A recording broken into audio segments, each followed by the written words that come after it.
ખરકડી ગામમાં જે પાર્ટી થઈ હતી તે વાડીએ આપણે પહોંચ્યા છીએ. જે ગૌતમ સોલંકી નામનો જે મેન બુટલેગર છે તે વર્તેજની અંદર રહે છે. 2022ની અંદર લઠ્ઠાકાંડ જ્યારે બોટાદની અંદર થયો એમાં અંદર એ સામેલ હતો. છતાં ફરીવાર આવું કેટલી વાર આવું થશે. હકીકત જે એ બ્રાન્ડ હતી જે રોયલ સ્ટેક કે છે એ અહીંથી મળી આવી. ગુજરાતની અંદર ખાલી પેપર ઉપર દારૂબંધી છે, બાકી હરેક જગ્યા પર દારૂ મળે છે, ગામડે ગામડે મળે છે. જનતાને ખબર છે બધી, પ્રશાસનને કે સરકારને ખબર નથી ક્યાંથી ને આવે છે દારૂ શું છે. હકીકત કા હાવ કડક અમલવારી આની થાય, આમનો હાવ નાશ થઈ જાય અથવા ફૂલ એમને છૂટ આપી દેવામાં આવે તો માણસો સારી બ્રાન્ડની વસ્તુ પી શકે અને ફરીવાર આવો કોઈ બનાવ ન બને. 100% જવાબદાર છે, કારણ કે જે પ્રશાસન છે લોકલ, જે પબ્લિક ગામડાનું છે, જનતા છે, તો જનતાને બધી ખબર છે કે ક્યાં શું શું મળે છે. તો આવડું મોટું પ્રશાસન છે એમને ન ખબર હોય ક્યાંથી આવે છે શું આવે.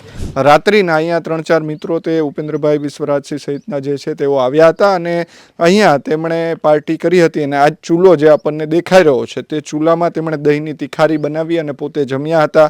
એમના જે મિત્ર સાથે હતા એમને અમે દબાણ કરીને પૂછ્યું ત્યારે એમને કીધું કે અમે એટલા લોકો અહીંયા પાર્ટીમાં હતા અને અહીંથી અમે જે બોટલ છે એ અમે લીધી હતી અને એ દારૂ અમે પીધેલો છે.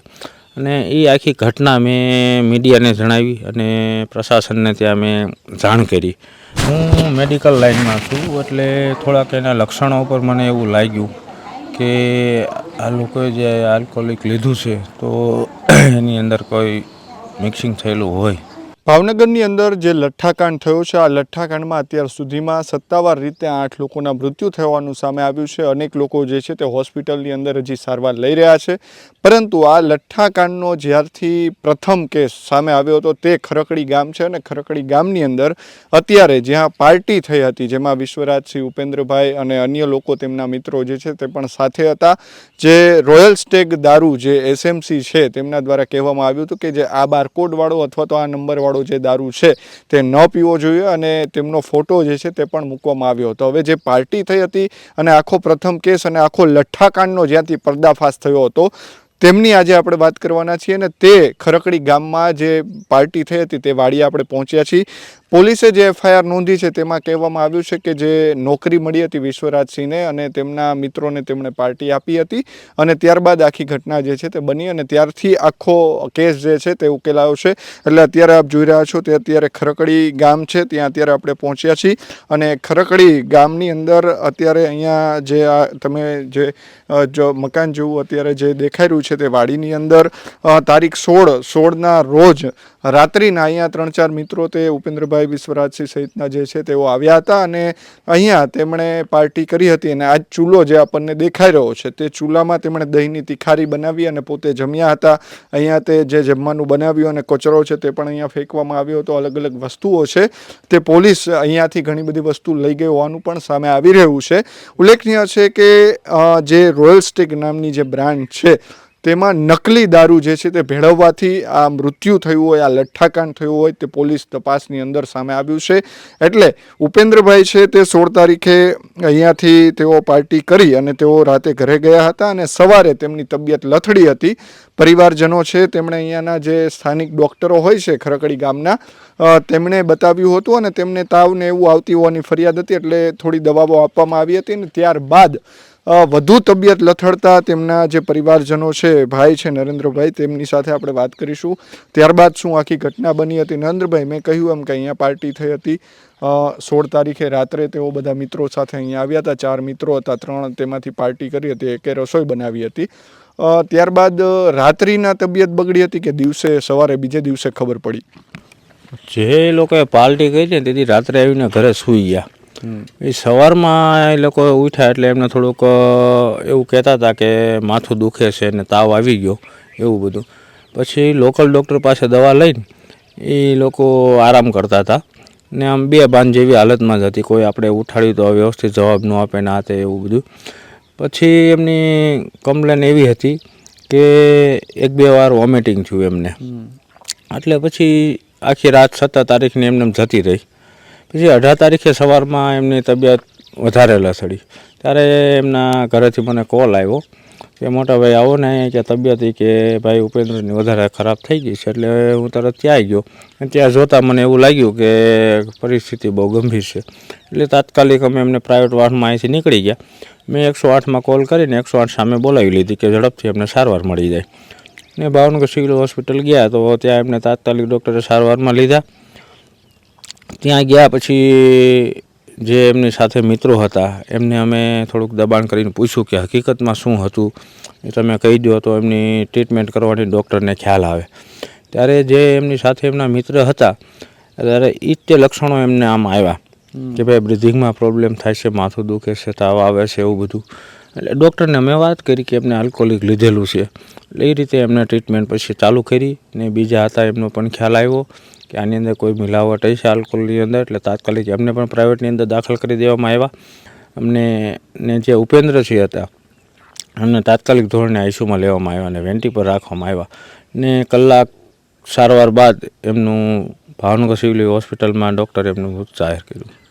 તમને કેવી રીતે ખ્યાલ આવ્યો કે આ આખી આલ્કોહોલ પાર્ટી, તમે કહ્યું એમના મિત્રને, પછી કોણ કોણ હતું કે જેમને તમારા ખરકડી ગામની અંદરથી આ પ્રકારનો જે મિલાવટવાળો જે ભેળસેળયુક્ત દારૂ પીધો હતો? એમના જે મિત્ર સાથે હતા એમને અમે દબાણ કરીને પૂછ્યું ત્યારે એમને કીધું કે અમે એટલા લોકો અહીંયા પાર્ટીમાં હતા અને અહીંથી અમે જે બોટલ છે એ અમે લીધી હતી અને એ દારૂ અમે પીધેલો છે. અને એ આખી ઘટના મેં મીડિયાને જણાવી અને પ્રશાસનને ત્યાં મેં જાણ કરી અને એમને તાત્કાલિક ધોરણે આ બધી તપાસ કરીને હકીકત જે એ બ્રાન્ડ હતી જે રોયલ સ્ટેગ કે છે એ અહીંથી મળી આવી અને જે આરોપી હતા એમને પોલીસ પકડી ગઈ અને જ્યાં પણ એમને સંતાડ્યો હતો ત્યાંથી બધું લઈ ગઈને એને પછી ટેસ્ટમાં મોકલી આપ્યો. આ દારૂ ક્યાંથી આ લોકો લઈ આવ્યા હતા, કોણ લઈ આવ્યું હતું એ કાંઈ ખ્યાલ છે તમને? હવે એ કોણ લાવ્યું હતું એ ખ્યાલ નથી, પણ જે વર્તેજની આજુબાજુમાં કોઈ ગામ છે ત્યાંથી આ જે નાના સેમી ડીલરો હોય એમને લીધું ને અહીં આવીને લોકલ જે હોય માણસો એમને કોઈ એક કે બે પેટી વેચવા માટે લીધી હોય ને એમાંથી અમને એક નંગ લીધેલું. અહીંયા ખરકડી ગામના 8 થી 9 લોકો હતા કે જેમને સારવાર લેવાની જરૂર પડી હતી. એમાં 7 થી 8 લોકો હતા એમને સારવાર લેવાની જરૂરમાં એવું છે કે 4 થી 5 વ્યક્તિને જરૂર પડી છે. તમામને રજા આપી દીધી છે. અત્યારે સારું છે, ડાયાલિસિસ બધાને થઈ ગયા છે. ને બીજા 2-3 વ્યક્તિ હતા એમના બહુ એટલા બધા રિપોર્ટ પોઝિટિવ હતા નહીં ને નોર્મલ હતું. એટલે એમને ઇન્જેક્શન આપી ને કોઈ દવા આપીને એમને રજા આપી દેવામાં આવી છે. અહીંયા 4 મિત્રો પાર્ટી કરવા માટે આવ્યા હતા, તો ઉપેન્દ્રભાઈ સિવાય કોઈની હાલત અત્યારે ગંભીર છે એવું કંઈ ખ્યાલ આવ્યું છે? એમની સાથે હતા એમના એક વ્યક્તિની હાલત ગંભીર હતી પણ સારવાર બાદ એમને બહુ સારું છે અત્યારે ને હોસ્પિટલમાંથી પણ રજા થઈ ગઈ છે. બીજા કોઈને એમની સાથે હતા એમને કોઈ લીધેલું નહોતું ને એક વ્યક્તિ હતા એને લીધેલું હતું પણ હજી લગન કોઈ એને કાંઈ એવી તબિયત ખરાબ થઈ નથી. કઈ બાબતની પાર્ટી થઈ હતી, શા માટે ભેગા થયા હતા એવું કંઈ ખ્યાલ આવ્યું છે? એવું ચોક્કસપણે કાંઈ એવું જાણવા મળ્યું નથી, પણ જ્યારે જે હોસ્પિટલની અંદર એડમિટ છે એમને જ્યારે રજા આપશે અને એમની પૂછપરછ જ્યારે કરશું ને ત્યારે હકીકત ખબર પડશે કે શેની પાર્ટી હતી, શું હતું. આ પ્રકારે દારૂબંધીના જે વાયદા થઈ રહ્યા છે, તો આ દારૂબંધી ખરેખર ગુજરાતની અંદરથી કા કડક અમલવારી થવી જોઈએ કા હટવી જોઈએ, તમારું શું માનવું છે? ગુજરાતની અંદર ખાલી પેપર ઉપર દારૂબંધી છે, બાકી હરેક જગ્યા પર દારૂ મળે છે, ગામડે ગામડે મળે છે, જનતાને ખબર છે બધી. પ્રશાસનને કે સરકારને ખબર નથી ક્યાંથી આવે છે દારૂ, શું છે. હકીકત કા હાવ કડક અમલવારી આની થાય, આમનો હાવ નાશ થઈ જાય અથવા ફૂલ એમને છૂટ આપી દેવામાં આવે તો માણસો સારી બ્રાન્ડની વસ્તુ પી શકે અને ફરીવાર આવો કોઈ બનાવ ન બને. તમને કેમ ખબર પડી કે આવી રીતે દારૂ પીવાથી કેવું થયું હશે એમ? હું મેડિકલ લાઇનમાં છું એટલે થોડાક એના લક્ષણો ઉપર મને એવું લાગ્યું કે આ લોકોએ જે આલ્કોહોલિક લીધું છે તો એની અંદર કોઈ મિક્સિંગ થયેલું હોય કેમિકલ કે એવું કોઈ. એટલે મેં થોડીક તંત્રને જાણ કરી અને એમને ગંભીરતાપૂર્વક પણ લીધી વાત ભાવનગર પ્રશાસને, મીડિયાએ ને એમની તપાસ કરવામાં આવી. ને જ્યારે એમનું મૃત્યુ થયું ત્યારે ડૉક્ટરે પણ કીધું કે આવી ઝેરી વસ્તુ અંદર શરીરમાં ગઈ હોય કોઈ તો એવી બધી એમને ડેમેજ કિડનીને એવું બધું થયેલું છે. અને પછી મેં પ્રશાસનને જાણ કરી, મીડિયાને ને બધાને, કે ભાઈ મને લક્ષણો આવા લાગે છે, તમે થોડીક તપાસ કરો. કારણ કે હું થોડીક મેડિકલ લાઇનમાં છું એટલે મને થોડોક અનુભવ હતો, એટલા માટે મેં જાણ કરી. અમારો એક કેસ બગડ્યો, પણ સામે ઘણા બધા કેસ સુધરી ગયા છે એની સામે. નકર જો આમાં લેટ થઈ ગયું હોત ને કદાચ મેં જાણ ન કરી હોત ને મને આવો આઈડિયા ના આવ્યો હોત તો પણ ઘણો બધો મૃતકનો આંકડો પહોંચી શકે. બિલકુલ. અત્યારે ગુજરાતની અંદર દારૂબંધીના દાવાઓ થઈ રહ્યા છે. 2022ની વાત કરીએ તો બોટાદમાં પણ આવા લઠ્ઠાકાંડ થયા. કેટલા લોકોના ભૂતકાળની અંદર ખૂબ ઘણા બધા મૃત્યુના સમાચારો સામે આવ્યા છે. લાગે છે કે સરકાર ખરેખર દારૂબંધીની કડક અમલવારીમાં નિષ્ફળ રહી છે. 100% નિષ્ફળ છે. ખાલી કાગળ ઉપર જ તે દારૂબંધી છે, બાકી દારૂ કઈ જગ્યા પર નથી મળતો. હરેક જગ્યા પર ગામડે છે, હરેક સિટીની અંદર શેરીએ ગલીએ દારૂ તો મળે જ છે. બાકી દારૂબંધી તો ખાલી નામની છે. હકીકત તો આની અંદર એ લોકોને છૂટ આપી દેવી જોઈએ કે માણસો સારી ક્વોલિટીનો દારૂ પી શકે, અને એવી ખરાબ વસ્તુ લઈને આવા અનેકના પરિવારમાં કોઈના ઘરમાં દીવો ન હોલવાય. બિલકુલ. અન્ય લોકો છે તેમને પૂછું, કાકા શું કહેશો, આજે જે ઘટના બની છે આ દારૂબંધીના કારણે આ લઠ્ઠાકાંડો થઈ રહ્યા છે, શું સરકારને કહેવા માંગશો? બસ આનો કા નિર્ણય લાવે, કા બંધ કરાવે અને કાં અથવા એને છૂટ આપી દે. કા બંધ થવો જોઈએ, કા છૂટ આપે, એટલે આવું ન થાય. બરાબર. તો અમારે પાણીનો દીકરો હોય એ ન થાય. બિલકુલ. શું કહેશો તમે? આપણે આ અંદર સંપૂર્ણ રીતે યા તો દારૂબંધી થઈ જવી જોઈએ, યા તો સંપૂર્ણ રીતે કોઈ એવો ઉપાય કરે કે ભાઈ અમુક જગ્યાએ કે જે મધ્યમ વર્ગના લોકો છે, જે ગરીબના લોકો છે, એને પણ ઓરિજિનલ દારૂ મળી જાય. અને અમારું એવું કહેવું છે કે એમના પરિવારને પણ સરકાર તરફથી કે ભૂપેન્દ્રસિંહ જેમને મૃત્યુ થયું છે તેમના મમ્મી હવે એક જ છે, એમને જે બહેનો હતા બે, તેમને મેરેજ થઈ ગયા છે, તો કાલે સવારે સાસરે આવી જાય છે બંને. તો એમનું પણ એમના જે મમ્મી છે એને પણ સરકાર તરફથી કોઈ સહાય હોય એવી થવી જોઈએ કે એનું આગામી જીવન થોડુંક સરસ રીતે નીકળી શકે. બિલકુલ. તમે સરકાર પાસે શું માંગ કરશો? સરકારને માંગ તો આપણે અનેક વાર લઠ્ઠાકાંડ થયેલા છે. 2022ની અંદર જે બોટાદમાં આપણે લઠ્ઠાકાંડ થયો એથી 40 કરતાં વધારે ત્યાંના મૃત્યુ થયા હતા. સરકાર જે એમની સહાય કરતી હોય છે, 4-4 લાખ રૂપિયા દઈ અને છૂટી જતી હોય છે, પણ આની કોઈ મૃત્યુની કોઈ કિંમત હોતી નથી. કરોડો રૂપિયા આપે કે ગમે તે વસ્તુ આપે, બરાબર, પણ માંગ એવી છે કે જે આરોપી છે એમને કડકમાં કડક સજા થાય અને ઝડપી સજા થાય ને કોઈ આવો બનાવ ફરીવાર ન બને એવું લોકલ પ્રશાસનને મારી ખાસ વિનંતી છે કે ફરીવાર આવો બનાવ ન બને અને ખાસ ધ્યાન રાખે.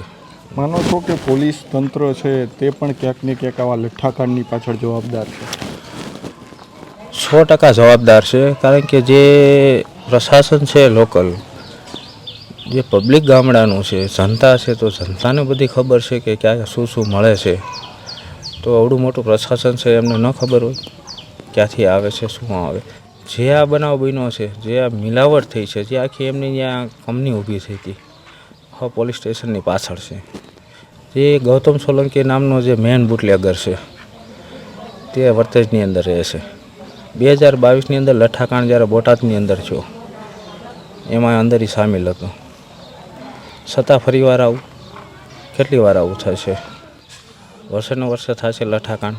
તો પ્રશાસનને મારી ખાસ વિનંતી છે, મહેરબાની કરી 2 હાથ જોડી કે અમારો ભાઈ તો અમે ખોયો છે, જેને સ્વજન જેને ગુમાવ્યો હોય ને હકીકત એમને ખ્યાલ હોય કે શું વીતતી હોય છે એની ઉપર, તો ફરીવાર આવો બનાવ ન બને એવી અમારી માંગણી છે. બિલકુલ. તો આ એ જ પરિવારજનો છે જે ઉપેન્દ્રભાઈ છે, તેમનું ખરકડી ગામની અંદર પ્રથમ કેસ જે છે તે ખબર પડી હતી. તેમના ભાઈ છે, કૌટુંબિક ભાઈ, તેમણે કહ્યું હતું કે તેમને હોસ્પિટલ ખાતે લઈ જવામાં આવ્યા હતા, અને ત્યારથી જ આખી તેઓ મેડિકલ લાઇન સાથે જોડાયા છે, એટલે તેમને ખ્યાલ આવ્યો અને કેટલાક લોકોની જિંદગી જે છે તેમના કારણે બચી છે. ઉલ્લેખનીય છે કે જે ઘટનાઓ વારંવાર ગુજરાતની અંદર બની રહી છે, આ સરકાર દારૂબંધીની વાત કરી રહી છે, પરંતુ દારૂબંધીની કડક અમલવારી તમારાથી થઈ નથી શકતી. એટલે આજે કદાચ જે સ્વજનો જે છે જે ગુમાવ્યા છે, પરિવારને જ ખબર હોય, એકને એક દીકરો, તેમના માતા જે છે તેમણે ગુમાવ્યો છે, તેમની 2 બહેનો છે, રક્ષાબંધન આવી રહી છે અને તે જ સમય ઉપર આ પ્રકારની ઘટનાઓ બની રહી છે, ત્યારે સરકારે ખરેખર શરમ કરવી જોઈએ અને આ જ સરકાર માત્ર 4 લાખ રૂપિયાની સહાય આપી અને કદાચ પરિવારજનોને મનાવી તો લેશે, પરંતુ આવા લઠ્ઠાકાંડ ક્યારે બંધ થશે એ સવાલ આ સરકાર ઉપર સીધો જ થઈ રહ્યો છે. કારણ કે આવા લઠ્ઠાકાંડની અત્યાર સુધીની વાત કરીએ તો કેટલાય લોકો જે છે તે લઠ્ઠાકાંડની અંદર મૃત્યુ પામ્યા છે.